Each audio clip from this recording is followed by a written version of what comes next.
King George III was born June 4th, 1738 in Norfolk House in London, England. He was born in a cultural and political revolution. He had a sheltered upbringing and did not receive formal schooling. His mother provided him with private tutors, and he ended up very well educated. Despite being sheltered, the hatred between his grandparents and his father made him a pawn in their political disputes.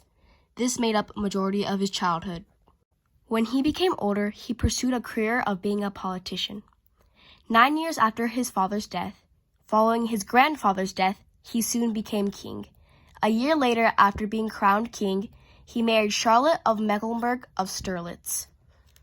Some achievements of King George III include founding and paying the initial costs of the Royal Academy of Arts, pushing through a British victory in the 7 Years' War, and leading England's successful resistance to revolutionary and Napoleonic France.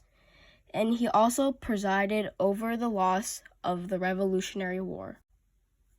Why King George III is important to Georgia history is because he is the one who ruled over the U.S. during the time we separated from England, and he is the main reason why we separated from England, because of his taxation and tyranny.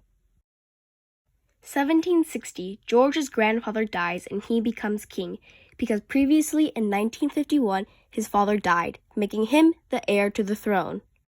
1765, the Stamp Act was passed, and this was Parliament's first direct tax on the American colonies. April 19, 1775, the start of the American Revolutionary War. October 31st, 1776, King George III receives the official Declaration of Independence. September 3rd, 1783, the Revolutionary War ends, and King George III loses the colonies and his mind. Towards the end of his reign, King George III was mentally unfit to rule. Many historians believe a factor of him being mentally unwell is because of a rare hereditary condition called porphyria. Porphyria is a metabolic disorder that is a result from a buildup of natural chemicals called porphyrins in the body, which can also manifest psychiatric disorders including hysteria, anxiety, depression, phobias, psychosis, organic disorders, agitation, delirium, and more.